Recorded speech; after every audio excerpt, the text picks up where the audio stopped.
Assalamualaikum warahmatullahi wabarakatuh. Perkenalkan, nama saya Anggraini Ramadhani Wahibu dari kelas PAI 6C.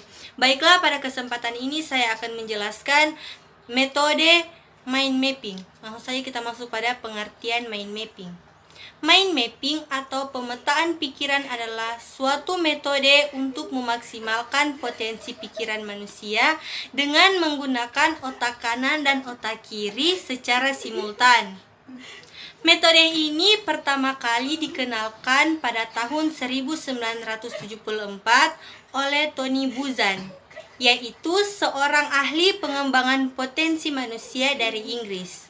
Mind mapping juga bisa diartikan sebagai proses memetakan pikiran untuk menghubungkan konsep permasalahan tertentu dari cabang sel saraf membentuk korelasi konsep menuju suatu pemahaman dan hasilnya dituangkan langsung di atas kertas dengan animasi yang disukai dan mudah dimengerti oleh pembuatnya.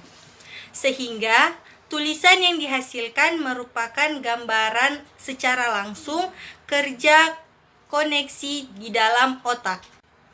Pengertian mind mapping menurut Bobby DePorter dan Mike Henarkey adalah suatu teknik mencatat yang dapat memetakan pikiran kreatif dan efektif secara memadukan dan mengembangkan potensi kerja otak, baik belahan otak kanan atau belahan otak kiri yang terdapat di dalam diri seseorang. Yang kedua, menurut Melvin L. Silberman, mind mapping adalah cara kreatif bagi peserta didik secara individual untuk menghasilkan ide-ide, mencatat pelajaran, atau merencanakan penelitian baru. Manfaat mind mapping. Yang pertama, tema utama terdefinisi dengan sangat jelas karena dinyatakan di tengah. Yang kedua, level keutamaan informasi teridentifikasi dengan baik. Informasi yang memiliki kadar kepentingan lebih diletakkan dengan tema utama. Yang ketiga, hubungan masing-masing informasi dengan mudah dapat dikenali. Yang keempat, informasi baru dapat segera digabungkan tanpa merusak keseluruhan struktur mind mapping sehingga dapat mempermudah pengingatan. Yang kelima, masing-masing mind mapping sangat unik sehingga mempermudah proses pengingatan. Selanjutnya, cara membuat mind mapping. Yang pertama, pastikan tema utama terletak di tengah-tengah. Yang kedua, dari tema utama akan muncul tema-tema turunan yang masih berkaitan dengan tema utama. Yang ketiga, cari hubungan antara setiap tema dan tandai dengan garis, warna, atau simbol. Yang keempat, gunakan huruf besar. Yang kelima, buat peta pikiran di kertas polos, hilangkan proses edit. Dan yang terakhir, sisakan ruang untuk penambahan tema. Jenis-jenis mind mapping yang pertama, mind map silabus. Mind map silabus atau mind map makro adalah jenis mind mapping yang membantu memberikan gambaran tentang apa yang dipelajari, dan biasanya mind mapping ini dibuat dengan ukuran besar dan ditempel di dinding. Berikut contoh gambar mind mapping silabus. Yang kedua, mind map bab. Mind mapping bab adalah jenis mind mapping yang dibuat berdasarkan masing-masing bab yang telah dipelajari.